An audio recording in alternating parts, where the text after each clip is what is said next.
Mock में कम number आ रहे हैं, रिवीजन होने के बाद भी पढ़ाई में उतना एफिशिएंट नहीं बन पा रहे हैं जितना हमें बनना चाहिए। अगर इस भी प्रॉब्लम से आप भी जूझ रहे हैं, लग रहा है कि मैंने सिलेबस लगभग कंप्लीट किया है या आधा सिलेबस कंप्लीट कर लिया है, बट मेरे मॉक में आधे भी नंबर नहीं आ रहे हैं, या फिर हम 300 नहीं पार कर रहे हैं, तो ये वीडियो आपके लिए है। पूरी वीडियो को ध्यान से देखना और एक एक चीज़ जो मैं बताता हूँ उसको ध्यान से समझना। और लास्ट में मैंने पॉलिटी करवाई है और हिंदी की PYQ करवाई है। अगर आप PYQ कर लेते हो ना, तो मैं गारंटी देता हूँ 10-10, 20-20 मिनट की ये वीडियो है, 10 मिनट के अंदर ही सब कुछ उसमें समाहित है। अगर इस वीडियो को कर लेते हो लास्ट में, जबकि आपकी हिंदी की भी प्रीवियस ईयर है, प्रीवियस ईयर मतलब जो UPSI और UP पुलिस में आई हुई है वो इंपॉर्टेंट है, वही चीज़ आप देखोगे इतनी बार रिपीट हुई है। यानी जो पिछले पेपर थे, 2014 UPSI हुआ था, उसके बाद जो UP पुलिस 2018 हुआ था, जो 19 हुआ था, जो 24 हुआ है, या फिर जो 17 में UPSI हुआ था, जो 21 में UPSI हुआ था, सारे क्वेश्चन एक एक टॉपिक से ही रिपीट हुए हैं। अगर सकर्मक दिया है तो हर चीज़ से सकर्मक दिया है हिंदी में, अकर्मक दिया है तो, क्योंकि आज अकर्मक सकर्मक पढ़ा रहे थे तब बता रहे हैं, अकर्मक दिया है तो सब में सकर्मक दिया है, सकर्मक दिया है तो सब में सकर्मक दिया है। और जो पॉलिटी में जैसे कि आपने मौलिक अधिकार दिया है, तो मौलिक अधिकार के अगर आर्टिकल 32 दिया है तो लगभग हर शिफ्ट में लगभग में 32 तक दे दिया है। शिफ्ट नहीं मतलब हर साल दिया है 32। जैसे दे दिया है कि मान लेते हैं संपत्ति का अधिकार कब हटाया गया, तो वो सब हर साल दिया है, कम से कम मतलब बहुत सारे एक ही टॉपिक में रिपीटेड हैं। तो आप इससे अपना अंदाज़ा लगा सकते हो कि कहाँ से क्वेश्चन बन रहे हैं। अगर ये आप ठान लेके अगर कर सकते हो ना, तो आप बहुत जल्दी ही बेनिफिशियल हो जाओगे और जल्दी ही आपके स्कोर अच्छे आने लगेंगे। और आज का जो दिन है वो आज का 8वां दिन है। हम लोगों ने 7 दिन का पूरा टोटल टारगेट कंप्लीट कर लिया है, आज 8वां दिन है। तो वीडियो को बिना स्किप किए, और अभी एक बार आपसे रिक्वेस्ट करूंगा, आप लोग इतना देखते हो लेकिन सब्सक्राइब नहीं करते हो। मैं रात को, अभी मेरे को टाइम हो रहा है 2:30 बज रहे हैं, मेरे को सच में 2:30 बज रहे हैं, कसम से मैं बता रहा हूँ 2:30 बज रहे हैं अभी। और आप लोग देखते हो इतना ज़्यादा, बहुत ज़्यादा मेहनत करता हूँ ताकि मैं सोचता हूँ कि 6 बजे तक डिलीवर कर पाऊँ। नहीं तो मैं कभी एक दिन कर पाता, दूसरे दिन शायद ना कर पाता, फिर तीसरे दिन करता, है ना। या फिर मतलब मैं चाहता हूँ कि आप लोग मेरे साथ पढ़ें, और बहुत प्रॉब्लम होती है वीडियो बनाने में, बट हाँ ठीक है, मतलब आप लोग के साथ इतना लगाव हो गया है कि हम लोग साथ में मिलके करेंगे। और ये मैं दिल से बात बोल रहा हूँ, तो प्लीज़ यार सब्सक्राइब कर देना मुझे। अगर मतलब अच्छा लगे आपको तो सब्सक्राइब ज़रूर करना एक बार। और अगर वीडियो अच्छी लगेगी तो एक छोटा सा कमेंट कर देना कि क्या पार्टिसिपेशन है। हाँ, तो मैं ये कह रहा था मॉक में नंबर कैसे बढ़ेंगे। तो मॉक में नंबर बढ़ाने के लिए सबसे पहली बात कि आपको सिलेबस ख़त्म करना होगा। अगर आपने सिलेबस 70 से 80% ख़त्म कर लिया है, तब आपको मॉक लगाना स्टार्ट करना चाहिए। आपके मॉक में कम नंबर आएंगे, रियली बता रहे हैं, कम नंबर आ रहे हैं। मैं इसलिए बता रहा हूँ क्योंकि सबके कम आते हैं। जब कम नंबर आ रहे हैं, जैसे आपके क्वेश्चन गलत हो गए, जैसे मान लेते हैं कि आपने देखा उसमें से आपको मौलिक अधिकार के क्वेश्चन नहीं बन रहे हैं, ठीक है, आपके नहीं बने क्वेश्चन। जब आप एनालिसिस कर रहे हैं, जब आपने क्वेश्चन देखा कि मैं पा गया 250 नंबर, ठीक है, मुझे 300 पार करना था लेकिन मैं 250 नंबर ही पा गया। जब 250 नंबर पा गया तो आप उसको खोलिए, जो रॉन्ग आंसर हैं, क्योंकि UPSI में तो सब लगाने हैं, तो रॉन्ग आंसर है उनको एक बार देखिए, रॉन्ग आंसर कौन से है। और उसमें से जब देखेंगे तो पता चलेगा कि उसमें से कुछ तो ऐसे थे जो मुझे कन्फ्यूजन में मारा, और कुछ तो ऐसे थे जिनको मुझे आ ही नहीं रहे थे, तो जो एकदम नहीं आ रहे थे, यानी वो आप सिलेबस उसका पढ़े ही नहीं हो। और जो आपको ऐसा लग रहा है कि यार ये होगा कि ये होगा, मुझे लग रहा है कुछ दिक्कत से लग गया या उल्टा लग गया या फिर याद नहीं आया, वो रिवीजन मांगता है, यानी उसको आपको रिवाइज करना है, तो आपने उसको रिवाइज ही नहीं किया है। ठीक है, आप मेरी बात समझ रहे हैं ना, ये बात सच है कि नहीं। आप एक बार अपने से सोचिए कि क्या वो टॉपिक का रिवाइज करके आप गए थे। तो अगर आपके जो भी क्वेश्चन गलत होते हैं, जैसे मौलिक अधिकार के गलत हो गए, नीति निर्देशक तत्व के गलत हो गए, उच्चतम न्यायालय के गलत हो गए, हिंदी में मान लेते हैं संज्ञा के गलत हो गए, या संधि कौन सी है, या फिर रचनाकार के नाम गलत हो गए, आप उस लेखक के, उस संधि का, उस अलंकार का, या उस समास का, उस टॉपिक को उठा करके एक बार पूरा पढ़ेंगे, अच्छे से पढ़ेंगे। ऐसे ही करके जब आप 10 से 15 मॉक देंगे, तो 10 से 15 मॉक में आपको विभिन्न विभिन्न प्रकार के टाइप के क्वेश्चन गलत होने स्टार्ट हो जाएंगे। कभी आपका समास में गलत होगा, कभी अलंकार में गलत होगा, आप सब पढ़े रहेंगे लेकिन फिर भी गलत होगा। कभी आपकी संधि में गलत होगी, कभी आपके मूल विधि में क्वेश्चन गलत होंगे, वो सब देखना है। गलत हो रहा है कोई बात नहीं, लिखना है कि मेरे मूल विधि में क्वेश्चन ये टॉपिक से गलत हो रहे हैं, पॉलिटी में इस टॉपिक से गलत हो रहे हैं। और जब आप मॉक लगा लें, तो मॉक लगाने के बाद, एनालिसिस करने के बाद उस टॉपिक को दिन भर वही टॉपिक पढ़ें, ठीक है, दिन भर वही टॉपिक पढ़ें। वैसे अभी आपको जब आप जो 45 डेज टारगेट कंप्लीट कर रहे हैं, उनको मेरे हिसाब से अभी संडे का मॉक लगा लेना चाहिए और सैटरडे का लगा लेना चाहिए। लेकिन जो आप लोग ये देख के आए हैं, जो टारगेट नहीं साथ में कर रहे हैं, वो जो गलतियां हो रही हैं उनसे जो भी क्वेश्चन नहीं बन रहे उन क्वेश्चन को नोट कीजिए। जैसे मैथ है, मान लेते हैं मैथ के आपने टाइम एंड वर्क खूब पढ़ा है, लेकिन फिर भी टाइम एंड वर्क के क्वेश्चन गलत हो गए, गलत हो ही जाते हैं, तो आपको लगेगा कि यार मैंने तो टाइम एंड वर्क पढ़ा ही था, फिर कैसे वो टाइम एंड वर्क गलत हो गया। नहीं भाई, वो गलत हो जाएंगे, क्यों नहीं होंगे। आपने इतना थोड़ी पढ़ लिया है कि आपका कभी गलत ही नहीं होगा, है ना। तो वो गलत होगा, लेकिन उसको दोबारा गलत नहीं करना है, और मैं भी दोबारा भी गलत हो जाए, घबराना नहीं है। पहली बार गलत हुआ, फिर दोबारा भी गलत हो सकता है, नेक्स्ट टाइम भी गलत हो सकता है। इसीलिए जो क्वेश्चन मैथ में ऐसे ही क्वेश्चन, जैसे 40 क्वेश्चन है तो 40 में से आपको 30 क्वेश्चन तो आएंगे जो थोड़ा सा पढ़ा है, 10 क्वेश्चन आपको नहीं आएंगे, 10 क्वेश्चन आपके गलत हो जाएंगे, ठीक है ना। अगर 40 में से 25 क्वेश्चन मान लेते हैं, 40 में से 25 क्वेश्चन आपको आ गए सही, 15 क्वेश्चन ऐसे हैं जो आपको नहीं आए। जब आप देखें उसका सोल्यूशन तो कहे अरे यार ये तो यही वाला था, ये तो मुझे आ रहा था, थोड़ा सा माइंड में क्लिक नहीं किया, तो बस उसको वहीं पे समझ गए। लेकिन जो क्वेश्चन ऐसे होंगे जो आपने एकदम थोड़ा सा डिफरेंट टाइप में लग रहा है, अरे यार ये थोड़ा सा क्वेश्चन ठीक है, ये बढ़िया क्वेश्चन लग रहा है, आप जब करोगे तब आदत उसकी होगी, तो उस क्वेश्चन को लिख लो। वो 4 से 5 ही क्वेश्चन होंगे जो थोड़े से ट्रिकी टाइप में होंगे, बाकी तो आप देखते हुए ना उसको सोल्यूशन को खोल के और अपने से जब देख लिया एक बार तो फिर से अपने से ट्राई करो, उसको लगाओ, देख के ही लगाओ, लेकिन लगाओ। मैंने मैथ की वीडियो जो अपलोड की उसमें भी यही बताया है कि आप देख के ही लगाओ, लेकिन सोल्यूशन लगाओ। छोड़ देने से नहीं होगा, मुझे नहीं आ रहा है तो चलो छोड़ देते हैं, नहीं, छोड़ना क्यों है, करना है। शर्माना किससे है, अपने हैं ना, हम देख के कर लेंगे, दोबारा आएंगे दोबारा कर लेंगे, तिबारा गलती होगा तिबारा कर लेंगे, क्या दिक्कत है, हमारा है ना, हमको नौकरी लेनी है ना। कोई दूसरा तो देख नहीं रहा है, तुम पढ़ रहे हो, तुम देख रहे हो, तुम समझ रहे हो, अंदर से क्यों शर्मिंदगी रखनी। उसी को छोड़ दोगे तो 6 महीने बाद फिर से वही क्वेश्चन फंसेगा। लेकिन अगर आप उसी को कर देते हो, देखी के कर देते हो, तो शायद वो क्वेश्चन दूसरी बार जब करोगे तो एकदम क्लियर हो जाएगा। इसलिए कह रहा हूँ जो गलती होती है उसको लिख लो, इस टॉपिक से होती है उसको लिख लो। ऐसे करते करते जब 15 से 20, 20 से 30 मॉक्स जब लगा लोगे, मैं सच बता रहा हूँ, जिस दिन तुम 30 मार्क बस 30 मॉक्स लगा लिए ना, तुम्हें कोई भी टॉपिक में हरा नहीं सकता, तुम हर एक टॉपिक में स्ट्रांग हो जाओगे। और आप अभी कमेंट करो कि क्या आपने 30 मॉक लगा लिया। मैंने खुद नहीं लगाया 30 मॉक, मैं खुद 10 से 12 आई थिंक 8 से 10 ही मॉक लगाया होगा, तो मेरे भी टॉपिक गलत होते हैं, अभी मैं भी उसको करता हूँ। मैं ऐसा थोड़ी कि मेरे 350 और 300 350 नंबर आ रहे हैं, नहीं, मेरे 310 315 320 इधर ही आ रहे हैं, या फिर 290 भी आ रहे हैं, 295 भी आ रहा है। तो मैं उसी चीज़ को सीख रहा हूँ, उसी चीज़ को कर रहा हूँ, जो आप अगर ऐसे ही करना स्टार्ट कर दोगे, मैं गारंटी लेके बताता हूँ आपका हर चीज़ इंप्रूव हो गया, है ना। तो ये बात आपकी क्लियर हो गई, कैसे करना है, कैसे मॉक देना है, कैसे एनालिसिस करना है, कैसे नंबर बढ़ेंगे, ये सारी चीज़ें मैंने आपको बता दी। अब मैं बता देता हूँ कि आपके टारगेट क्या है। तो आज यूपीएसआई और यूपी पुलिस का टारगेट का डे है 8, और आपको कैलकुलेशन 10 मल्टीप्लिकेशन 10 एडिशन 10 सब्ट्रैक्शन करने हैं, और 50 तक के स्क्वायर 30 तक के क्यूब लिखने हैं। अब मैं इस पर दिखा भी देता हूँ आपको कि क्या क्या मिले हैं आज आपको और कैसे कैसे आपको करना है। तो आज डे 8 है, और हम जैसा कि आप जानते हैं कि कैलकुलेशन उठ के करना है, और कैलकुलेशन 10 करना है, एडिशन आज करना है, 10 मल्टीप्लिकेशन करना है, 10 सब्ट्रैक्शन करना है, 50 तक के स्क्वायर लिखने हैं, 30 तक के क्यूब लिखने हैं। और ये मैंने बता दी है कि एक ऐप है, और वो वीडियो आप जाओगे प्लेलिस्ट में, वहाँ पे मैंने कैलकुलेशन कैसे फास्ट करें वो वीडियो बनाई है। जब आप इसी पे जाओगे ना प्लेलिस्ट वाले सेक्शन में, तो प्लेलिस्ट में मैथ लिखा होगा, मैथ वाली प्लेलिस्ट में जाओगे तो उसमें कैलकुलेशन वाला सेक्शन है, वहाँ से देख लेना, बहुत स्ट्रांग हो जाएगी आपकी कैलकुलेशन।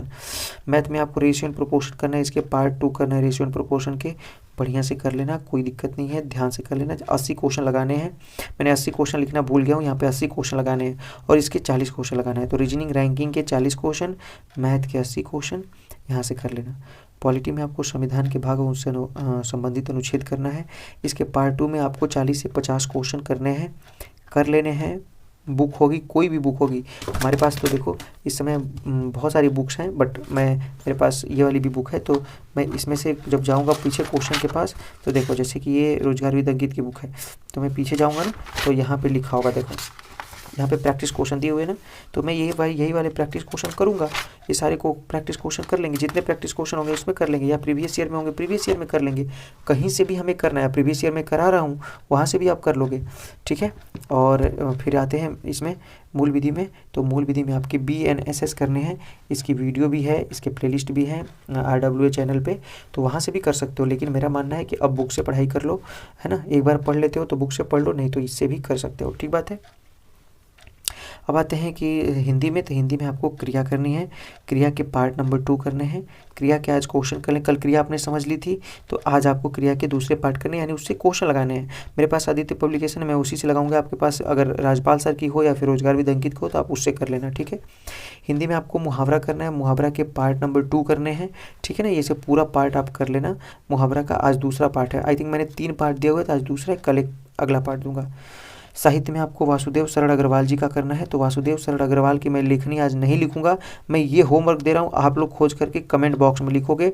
जो बढ़िया लिखेगा उसको मैं थैंक यू भी बोलूँगा और उसका कमेंट पिन भी कर दूंगा, ठीक है। ओके, सभी लोग सही से लिखना, आपका कमेंट पिन कर दूंगा ताकि दूसरे लोग इसको लिख भी पाएँ।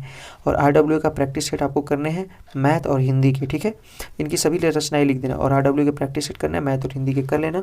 और बाकी अभी चलो मैं ले चलता हूँ आपको हिंदी की वीडियो पे, उसके बाद पॉलिटी पे।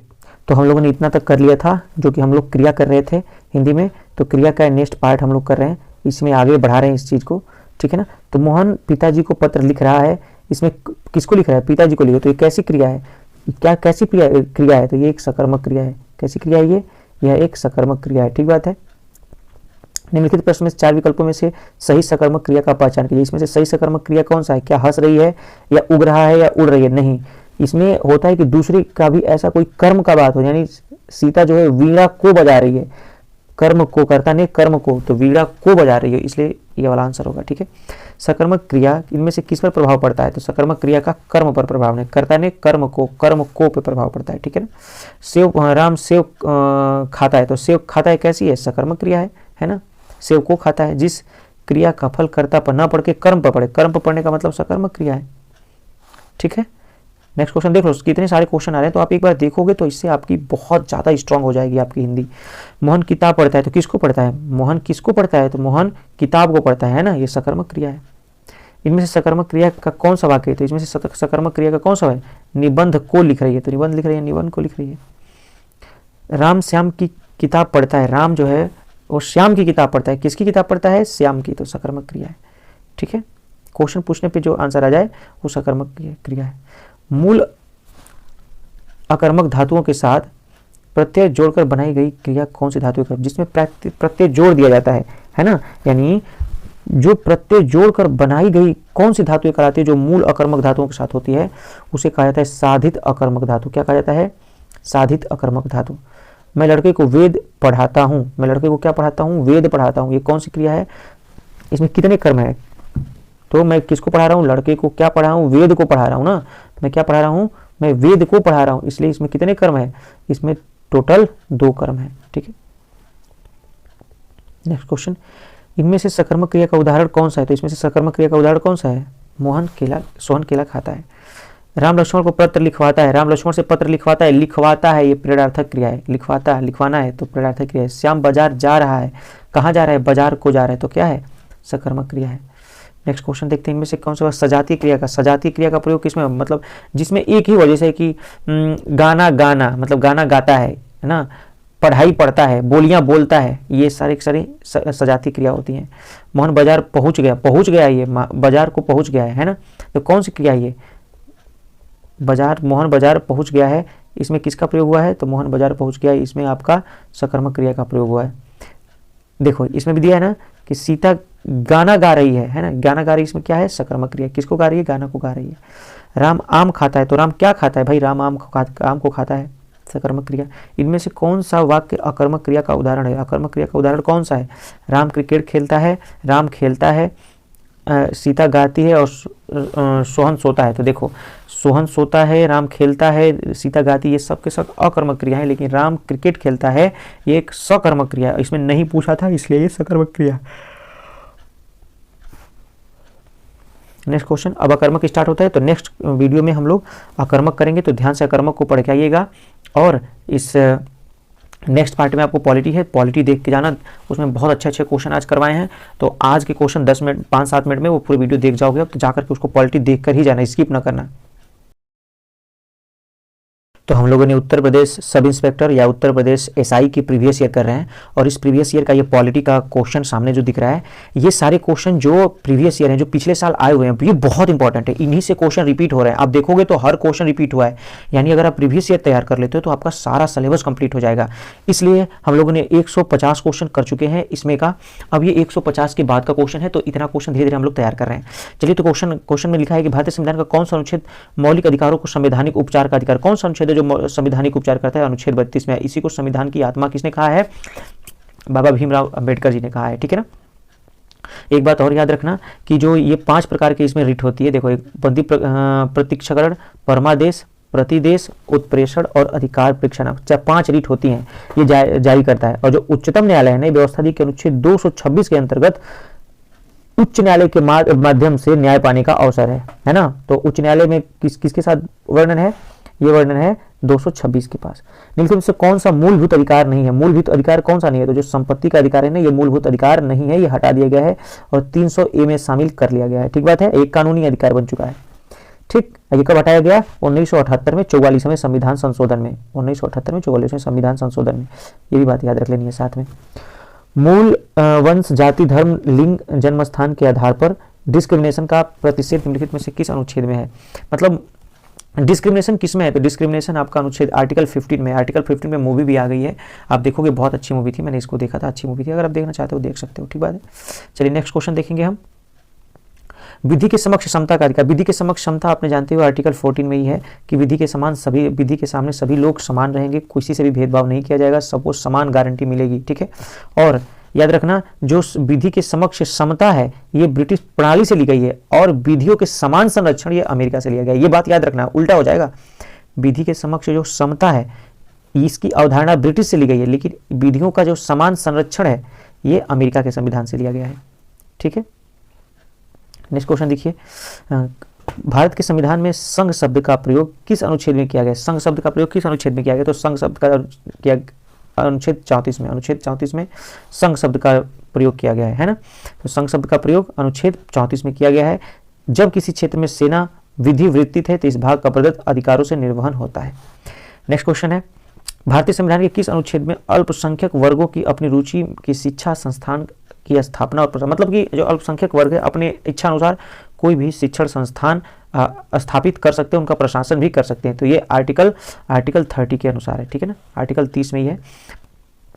साफ लिखा है कि अनुच्छेद 30 के प्रावधानों के अनुसार धर्म तथा या भाषा के आधारित सभी अल्पसंख्यकों को अपनी रुचि की शिक्षा संस्थानों की स्थापना और प्रशासन का अधिकार होगा। और इसके अलावा शिक्षा संस्थानों को सहायता देने में राज्य किसी शिक्षण संस्था के विरुद्ध इस आधार पर भेद नहीं करेगा, ठीक है। नेक्स्ट क्वेश्चन है, भारतीय संविधान के किस अनुच्छेद में अस्पृश्यता का अंत व उससे उपजी हुई निर्योग्यता को लागू करना दंडनीय अपराध है ना। किस अनुच्छेद में अस्पृश्यता का अंत और उससे उपजी निर्योग्यता को लागू करने का अधिकार है, यह है आर्टिकल 17 में है दर्शक, ठीक है ना। मतलब छुआछूत किस में है, तो आर्टिकल 17 में, बस इतना ही जानना है, छुआछूत आर्टिकल 17 में है। डॉक्टर संविधान क्या हृदय आत्मा किसको कहा है, तो जानते हो संवैधानिक उपचारों का अधिकार को कहा है, संवैधानिक उपचारों के अधिकार को कहा है भीमराव अम्बेडकर जी ने। ये आर्टिकल 32 में है। संविधान में कितने वर्ष से कम आयु को श्रम नहीं करने का अधिकार है। 14 साल से अगर कम हो तो आपको बाल मजदूरी या कोई भी श्रम किसी भी ऐसा जहाँ पे हानिकारक है वहाँ पे नहीं कर सकते आप, कारखाना में या खान में नहीं कर सकते आप।